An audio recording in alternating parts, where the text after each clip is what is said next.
Hello students, welcome to my channel. आज मैं आप सबके साथ भारत इज़ माय होम के लॉन्ग क्वेश्चन आंसर्स एक्सप्लेन करूंगी। इसके पहले वाले वीडियोस में मैंने शॉर्ट क्वेश्चन आंसर्स एक्सप्लेन कर दिए हैं।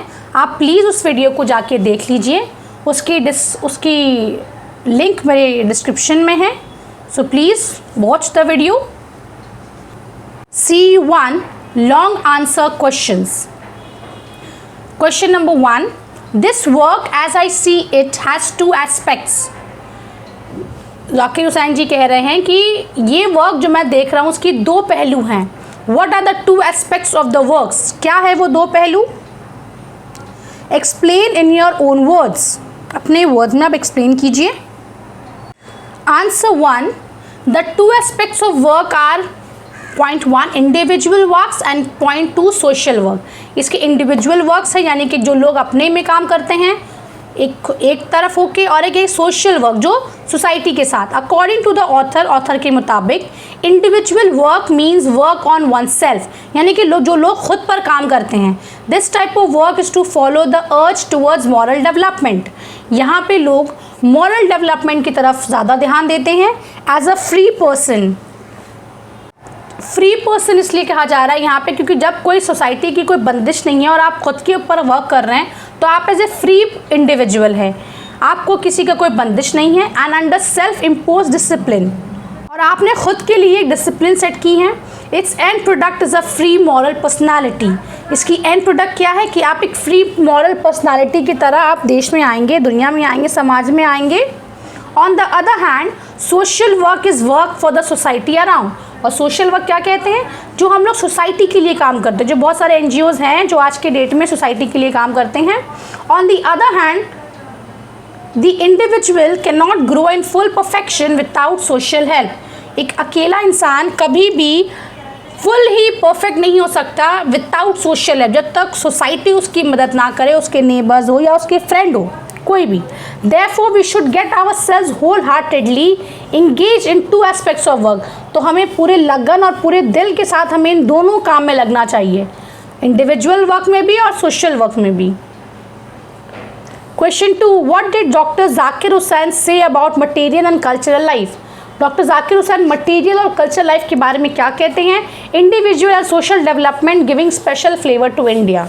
क्या एक फ्लेवर देता है इंडिया को, वो मैं आपको एक्सप्लेन करूंगी। Answer 2.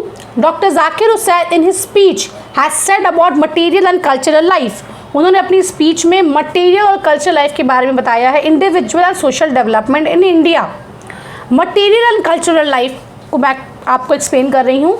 Regarding the material life of our people the author says that we should work more and more. Our work should be silent, sincere, solid and study. यहाँ पे 4S है, silent, sincere, solid and study. और अगर हमें material life को आगे ले जाना है तो हमें बहुत मेहनत करनी होगी। मोर यानी कि यहाँ पे एम्फेसिस करके दिया गया वर्क मोर एंड मोर। और हमारा काम जो है ना वो साइलेंट होना चाहिए, यानी कि ये नहीं कि हम दुनिया को सिर्फ बताते फिरें, पहले हम वो काम को पहले अंजाम दे दें, उसके बाद सिंसियर होना चाहिए, डेडिकेशन के साथ हम काम करें, सॉलिड हो, मजबूती रखें खुद के अंदर, और स्टडी हो, रुकावट नहीं हो उसमें। रिगार्डिंग आवर कल्चरल लाइफ, हमारी संस्कृति के बारे में क्या कहते हैं वो? The author is sincere. यहाँ पे ऑथर बहुत ही सिंसियरली बात कर रहे हैं। He says that our culture is alive and dynamic. यहाँ पे वो कह रहे हैं कि हमारा जो कल्चर है ना वो अलाइव है, डायनेमिक है, वो रुका हुआ नहीं है किसी से। Our past culture is inherited by our ancient sages. हमारी जो पास्ट कल्चर है ना वो किससे आई है? इनहेरिटेड मतलब किससे हमें मिली है? राइट सेजेस यानी कि साधुओं से, राइट फ्रॉम द आदि पुरुष मनु टू तुलसीदास, सेंट तुलसीदास, उनको सेंट का खिताब दिया गया है। It is still alive and progressing day by day, और वो आज भी जिंदा है। आज भी आप तुलसीदास के पढ़ते हैं ना, बहुत सारे उनके दोहा पढ़ते हैं, आदि पुरुष हैं, मनु है, ये सब बहुत ही फेमस हैं। Individual and social development. Regarding individual and social development, Dr. Zakir Hussain says that both individual social development of our country is correlated to each other. ये दोनों हमारी कंट्री के ना जो आपस में बहुत ही ज़्यादा डिपेंडेंट हैं। For individual development, there are two aspects of work. One, work for personal benefit, both for financial and moral purposes. हम फाइनेंशियली भी खुद को आगे ले जाते हैं और मॉरली भी, हमें दोनों पहलू को लेके चलना है. But for both the type of personal gains, one must go to society. पर हमें सोसाइटी की भी मदद चाहिए, हमें सोसाइटी को लेके चलना है, सोसाइटी को छोड़ के नहीं चलना है. अगर हम सोसाइटी को छोड़ के चलेंगे तो हम बहुत दिन तक इस चीज़ को इन्जॉय नहीं कर पाएंगे. सोसाइटी आज नहीं तो कल हमारे ख़िलाफ़ हो जाएगी या हम खुद को बहुत ही अकेला महसूस करेंगे. The author says that the individuality cannot grow in full perfection without social help. ये बात बिल्कुल सही. आपको अपने लाइफ में कभी ना कभी आपको अपने, चाहे वो नेबर हो, चाहे वो आपके दोस्त हों, चाहे वो आपकी फैमिली हो, आपको मदद लेनी ही होगी. आप बिना उनके मदद के आप कभी लाइफ में आगे नहीं बढ़ सकते. कोई भी अकेला इंसान आज तक तरक्की नहीं कर पाया जब तक उसको सोसाइटी का हेल्प ना हो, उसके लोगों का हेल्प नहीं हो. Question 3, power should B use only for moral purposes. ताकत जो है ना वो सिर्फ मॉरल पर्पसेस के लिए यूज़ करना चाहिए. ये हमारे डॉक्टर जाकिर हुसैन जी कह रहे हैं. इससे मैं आपको एक्सप्लेन करती हूँ. Power plays a dominant role in human society. यानी जो पावर, ताकत है ना, the power of the work force of society and the power of the state are the main kind of power. ये क्या ताकत के बारे में ये क्या कह रहे हैं? ये वर्क फोर्स यानी जो लेबर फोर्स है ना हमारे देश के, उसके बारे में बात कर रहे हैं. And the power of the state, जो हर एक सीएम के पास जो पावर होती है वो उस पावर के बारे में बात कर रहे हैं. According to Mahatma Gandhi, power should be used only for moral purposes.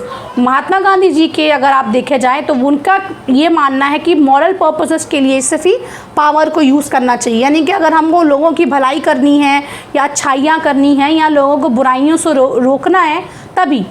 Regarding state power, the author says that the state to us will not be just an organization of power, but a moral organization.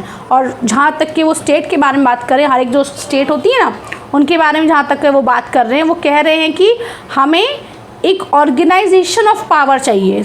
मतलब ये ऐसा नहीं हो कि एक जैसे होता है ना सीएम के पास अपनी पावर है तो वो अपना कोई भी नाजायज़ फ़ायदा उठा सकते हैं.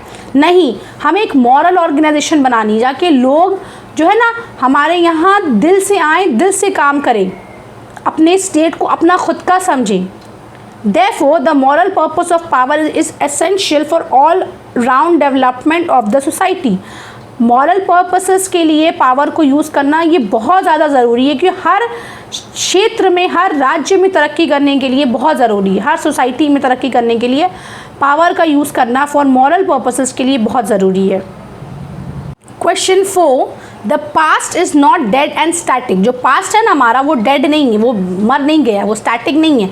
How does doctor Zakir Hussain emphasises the significance of past. यहाँ पे वो कैसे हमारे पास्ट को अहमियत दे रहे हैं, उनकी इम्पॉर्टेंस बता रहे हैं. According to doctor Zakir Hussain, there is a great significance of our past history. हमारा जो पास्ट हिस्ट्री है ना वो बहुत ज़्यादा हमारे लिए महत्वपूर्ण है, बहुत ज़्यादा इंपॉर्टेंट है. To him we should pledge our loyalty to our past culture. हमें हमेशा ईमानदारी दिखानी चाहिए हमारे पास्ट कल्चर के लिए. We should not mind from where our past culture came and who brought the culture. हमें ये नहीं सोचना चाहिए कि ये कहाँ से आई है या कौन लेके आया. नहीं, जैसे आज हो रहा है ना, आज देश में इसलिए इतनी ज़्यादा परेशानी हो रही है कि हम लोग पास्ट के बारे में ज़्यादा सोच रहे हैं कि ये लेके आया, वो लेके आया, हिंदू लेके आया, मुसलमान लेके आया. तो इस चीज़ों की वजह से ही आज देश में इतनी ज़्यादा प्रॉब्लम हो रही है. हमें इस चीज़ को नहीं सोचना है. The important thing is that our past glory is of great value.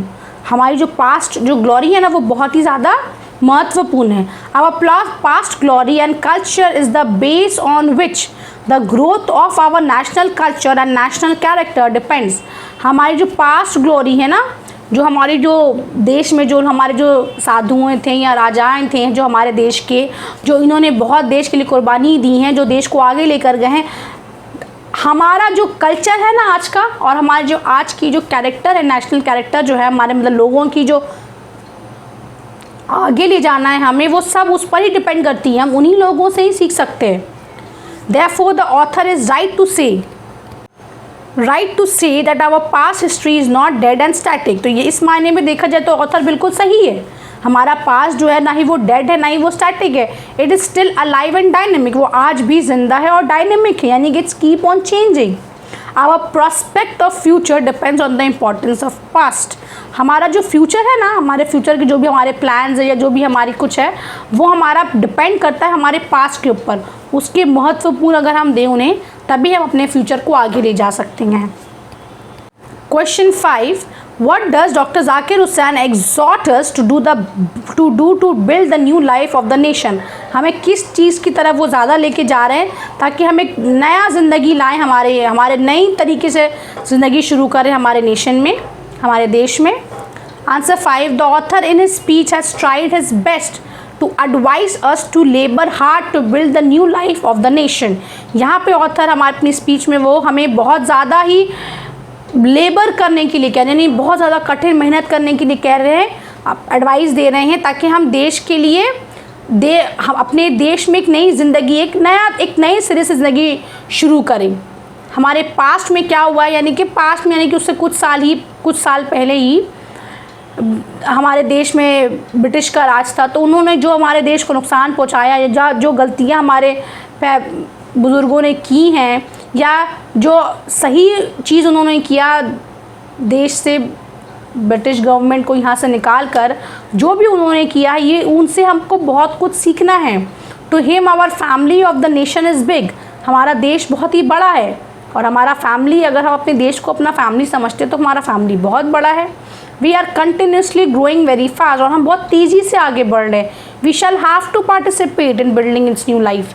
और हमें इसे नए तरीके से अगर शुरू करना है तो हमें हर लोगों को इसमें शामिल होना पड़ेगा। He advises the people of India not to sit idle. बेकार बैठने के लिए वो मना कर रहे हैं कि नहीं बेकार मत बैठो। Our work for the nation is hard. हमारा जो काम है ना, जो अपने देश के लिए, वो बहुत टफ है, बहुत हार्ड है। But we should not be discouraged. पर हमें ना उम्मीद भी नहीं होना है, ना निराश भी नहीं होना है।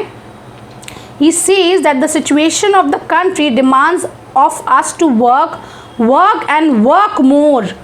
यानी कि बार बार वो कह रहे हैं कि काम करना, ज़्यादा काम करना है हमें। Silent and sincere work, solid and study reconstruction of the whole material and cultural life of our people.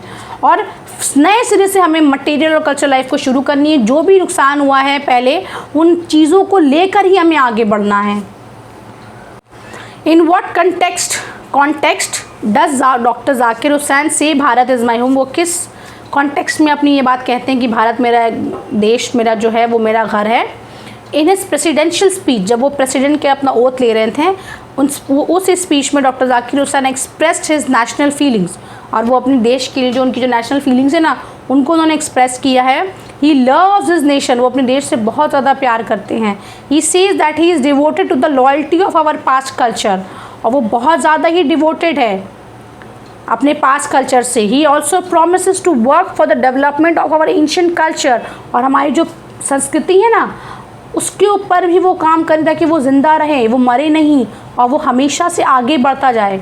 He pledged himself to work for the strength of the nation. और वो उन्होंने वो चीज़ की प्लेज की, यानी कसम खाई है कि वो अपने देश की मजबूती के लिए, देश की एकताई के लिए वो काम करेंगे, दिन रात काम करेंगे। And its progress and for the welfare of its people without distinction of caste, colour and creed. बिना किसी भेदभाव, बिना किसी के मद्देनज़र, किसी चीज़ को मद्देनज़र रखते हुए वो इस चीज़ को आगे ले जाएंगे। He says that the whole of Bharat is my home and its people are my family। यानी कि जो पूरा भारत है ना, वो मेरा घर है और उसके जो लोग हैं वो मेरी फैमिली है। He is proud of being a citizen of Bharat. और वो इस चीज़ पर बहुत ही ज़्यादा प्राउड फील कर रहे हैं कि वो भारत के नागरिक हैं। He says that it is the greatness of the people that they have chosen him to make him the head of his family। यानी कि वो इस चीज़ के बहुत ज़्यादा आभारी हैं कि उन लोग ने उन्हें सबसे ऊंचे पोस्ट, क्योंकि प्रेसिडेंट का जो पोस्ट होता है वो देश में सबसे ऊंचा होता है, तो उन्होंने इस फैमिली का हेड उन्हें बनाया है। He pledges to make his home Bharat strong and beautiful. और वो प्लेज कर रहे हैं कि अपने जो भारत है ना, वो उसे बहुत ही मजबूत और बहुत ही खूबसूरत बनाएंगे। He would make the life of the people prosperous and graceful. वो अपने लोगों की ज़िंदगी को बहुत ही ज़्यादा प्रॉस्परस, आगे ले जाने वाला और ग्रेसफुल, यानी कि मतलब बहुत ही खुशनुमा बनाएंगे लाइफ को। Here a strong feeling of nationality of the author is clearly expressed. यहाँ पे उनकी जो नेशनैलिटी, मतलब अपने देश से उनकी जो प्रेम, उनको जो प्यार है, या अपने देश के लिए जो उनको उनकी जो वो मानते हैं अपने देश को इतनी ज़्यादा, वो यहाँ पे उनकी एक स्पीच से बहुत हमें समझ में आ गया है बहुत अच्छी तरीके से। Doctor Zakir Hussain was a great nationalist. Doctor Zakir Hussain एक बहुत ही ज़्यादा अपने देश प्रेमी थे, आप कह सकते हैं देश के लिए कुर्बान हो जाने वाले थे। उन्हें अपने देश से बहुत ज़्यादा लगाव था। तो हमें इनकी स्पीच से यही समझ में आता है या हमें यही सीख मिलती है कि हम भी अपने देश से वैसा ही प्यार करें, क्योंकि आज हमारे देश को हमारी बहुत ज़्यादा ज़रूरत है। हमको पीछे नहीं हटना चाहिए, और अगर हम पीछे हट जाएंगे तो हमारा जो कल्चर है वो एक ना एक दिन ख़त्म हो जाएगा। तो अपने कल्चर को ज़िंदा रखने के लिए हमें हमेशा आगे बढ़ना है, पीछे मुड़ के नहीं देखना है। तो स्टूडेंट्स, मैंने भारत देसाई होम के सारे क्वेश्चन आंसर्स आपको एक्सप्लेन कर दिए हैं। अगर आपको कोई भी डाउट होगा तो आप प्लीज़ मुझे कमेंट कीजिए, और प्लीज़ मेरे वीडियोस को ज़्यादा से ज़्यादा शेयर कीजिए, सब्सक्राइब कीजिए मेरे चैनल्स को, ताकि मैं और ज़्यादा वीडियोस आपके लिए बना सकूं। So thanks for watching. Thank you.